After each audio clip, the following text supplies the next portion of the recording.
Hi, I'm Dr. Aishwarya Savardekar, obstetrician and gynecologist with 5+ years of experience, and I practice at Apex Hospital, Borivali. Hi, I'm Dr. Rasika Bagh Zadav. I'm an obstetrician and gynecologist and laparoscopic surgeon. I'm working as a consultant in Apex Group of Hospitals in Borivali East and Borivali West. आज हम एक बहुत ही common topic के बारे में बात करने वाले हैं। तो डॉक्टर रसिका, क्या आपने आपके ओपीडी में देखा है कि कई महिलाएं अपना जो लाइफ है अपने पीरियड्स के आसपास प्लान करते हैं, Right. जैसे कोई ट्रैवलिंग अवॉइड करता है या पेन के वजह से ऑफिस मिस करता है, स्कूल मिस कर लेते हैं, पीरियड के 3 दिन घर पे बैठे रहते हैं।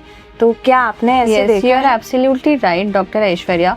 In my OPD also, I go through so many patients who are suffering from the same issues. But unfortunately, आज हमारे इंडिया में बहुत से मतलब लेडीज़ सीवियर एब्डोमिनल पेन, एकदम हेवी ब्लीडिंग है या फिर लोअर एब्डोमिनल पेन है, इन सारी चीज़ों को एज अ नॉर्मल पीरियड जो कि उनको सहन करना है, ऐसे करके सफ़र कर रहे हैं उससे। बट हम उनको ये जानना ज़रूरी है कि उनको हर महीने इस सारे पेनफुल साइकिल से जाने की और उनकी लाइफ उनके अराउंड प्लान करने की कोई ज़रूरत नहीं है। If this symptoms are there then their body is trying to tell them something, so they should be attentive to that. तो इस चीज़ का main reason most of the time uterine fibroids रहते हैं। और अच्छी न्यूज़ ये है कि यूट्रस के फाइब्रॉइड्स जो है ये बहुत ही कॉमन है, ये कैंसर नहीं रहता है और इसका ट्रीटमेंट भी काफ़ी आसान रहता है। So today let's understand everything about fibroids. What are they? Why do they happen? What are the symptoms? What are available treatment options for the fibroids? So Dr. Aishwarya, please tell our audience what exactly fibroids are. तो uterine fibroid क्या होते हैं? आप imagine करो कि आपका जो uterus है एक बड़ा बलून है जो मसल से बना हुआ है।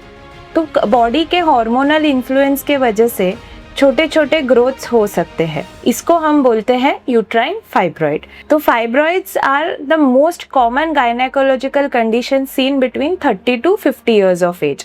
किसी को सिंगल फाइब्रॉइड हो सकता है, किसी को मल्टीपल फाइब्रॉइड, किसी को फाइब्रॉइड एक दाने जितना होता है या इतना बड़ा बन जाता है कि वो अपने पेट का साइज बढ़ा देता है। एंड सरप्राइजिंगली कई महिलाओं को पता भी नहीं रहता कि उनको फाइब्रॉइड रहता है करके। और फाइब्रॉइड की अच्छी चीज़ है, even though it is a growth, it is rarely cancerous. तो डॉक्टर रसिका, हमारे ऑडियंस को बताइए फाइब्रॉइड्स होते क्यों हैं? Yes, definitely.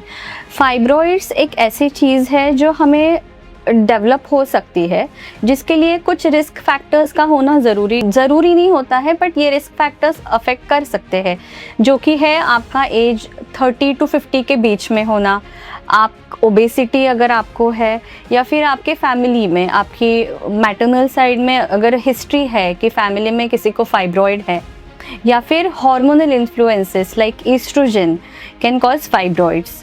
बट आपका ये जानना भी ज़रूरी है कि although you have risk factors, but it is not necessarily that you will get fibroid, and if you have a fibroid it's not your fault. तो डॉक्टर रसिका, चलिए हम लोग फाइब्रॉइड्स के जो कॉमन सिम्टम्स हैं Yes. वो डिस्कस करते हैं। Sure. First and most common is heavy menstrual bleeding. आपको अगर पीरियड्स 7 डेज से ज़्यादा रह रहे हैं या पीरियड्स के टाइम पे आप ब्लीडिंग के साथ बड़े क्लॉट्स भी पास कर रहे हो, तो that is a concerning symptom. Second is pelvic pressure and third is increased frequency of urination. पेशाब को बार बार जाना, ये भी एक कंसर्निंग सिम्टम हो सकता है। Yes doctor Aishwarya. तो मैंने मेरे पेशेंट्स में ये भी देखा है कि कई लोग कॉन्स्टिपेशन के साथ आते हैं या बैक पेन, एंड समटाइम्स जो कपल्स फर्टिलिटी ट्रीटमेंट्स के लिए आते हैं तो उनमें भी फाइब्रॉइड डिटेक्ट होता है। एंड ऑल्सो कई बार पेशेंट आते हैं कि उनका पेट बहुत बढ़ गया है, ऐसे भी सिम्टम लेके आते हैं। बट ये जानना भी ज़रूरी है कि हर एक फाइब्रॉइड का सिम्टम नहीं रहता है, कई बार it is just a normal finding in the ultrasonography. तो ये इसलिए हर साल एक गायनेकोलॉजिकल चेकअप कर लेना is very necessary. You are absolutely right. Yes.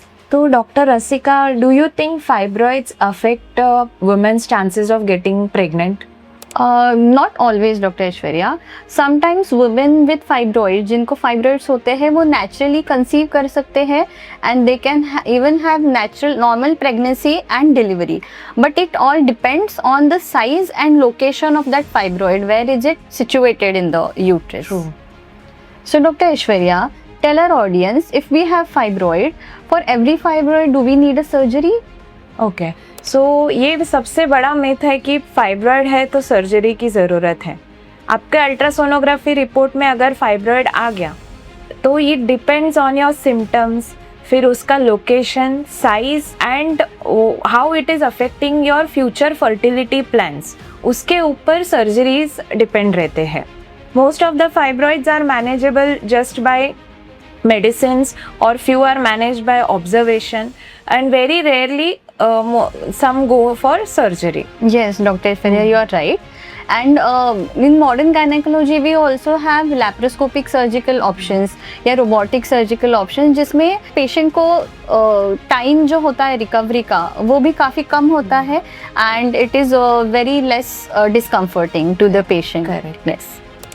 So Dr. Aishwarya, for our audience, the take home message for today is pain and suffering every month is not normal and you shouldn't suffer. Okay? So basically as and when you have symptoms, जब भी आपको symptoms आए तो earliest you should go and consult your gynecologist, ask your queries and get treated early. तो अगर आपको ये video अच्छा लगा and you found it informative, आपके फ्रेंड्स या फैमिली के साथ शेयर कीजिए.